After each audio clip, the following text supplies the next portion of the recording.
Hey, happy Monday, everybody. This is Beth Canals from That's a Spade Copywriting Services. And I am a little bit fired up.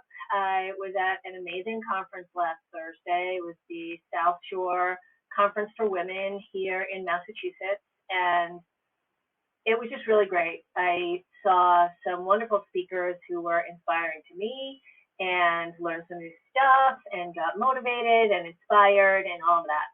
So I urge you to go to events like that in your industry because you never know who you'll meet or what you'll learn or opportunities that you'll come into. So I wanted to talk today. I want to maybe talk about two terms. We'll see how long I go. So the first one is called code switching. And I had never heard of this before. And it seems to be something that goes on in offices. So have always been a creative and have worked for myself for many, many years. And so I don't really, I'm not that clear on the culture inside of offices, and sometimes I feel really grateful for that. But code switching, I guess, started out as something that had to do with being bilingual and switching between languages. But in the present day, it's being used as this term for people who are going into a group, and oftentimes it's a culture thing, but it can be really anything. And they're going into a group and they code switch. So they change their tone and their language and maybe, change how they're dressing because they want to look like everybody else in the group that they're going to. They want to fit in, right? Or they don't want to be rejected. Or, I do hear oftentimes people who work in offices that when they're having an issue with a higher up or even someone lateral, and it's not going well, that they get like put on probation, right? Because they're stirring the pot a little bit. So the whole point of code switching, I guess, is not stirring the pot and just kind of blending in and being vanilla and, not really standing out, where nobody can point you out and say that person doesn't fit and they're causing problems. So obviously this can become many different things, and it sounds a lot like its cousin, what will people think, which is one of my, one of the things I really dislike when people say, especially when it comes to writing their content, right? I want to look professional. Okay, so if you're professional, you're going to come across that way, but you certainly will do yourself a disservice if you don't do it in your own true voice, in your own bold voice. So I think this happens, right? And I've seen it in many industries and people I write for that, like, I'm not really sure how to cross that fine line and have my personality and show my personal characteristics and, be myself and still be seen as professional.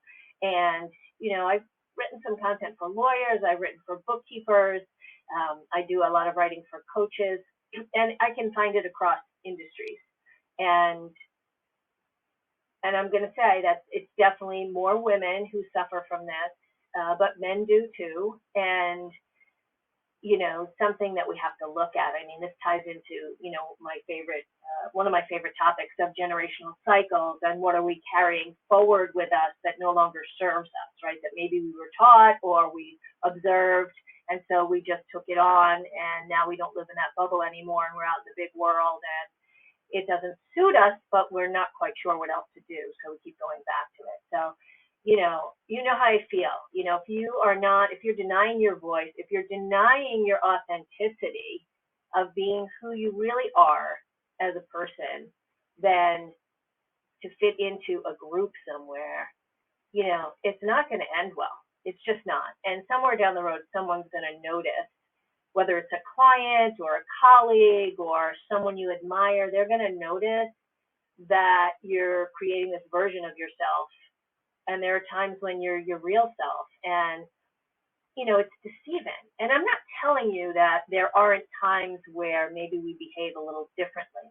And I get that piece because we want people to understand us and understand what we're saying. And we want to understand also I think it's a lot different when you're doing it out of fear, um, or out of the concern for what will people think, or a personal insecurity. I mean, sometimes we all have to adjust, but I don't think this is adjusting. This is something that goes a little bit deeper than that. So that is code switching. So I'm going to leave that with you, and next time we'll talk about the other term because I just can't do it quickly.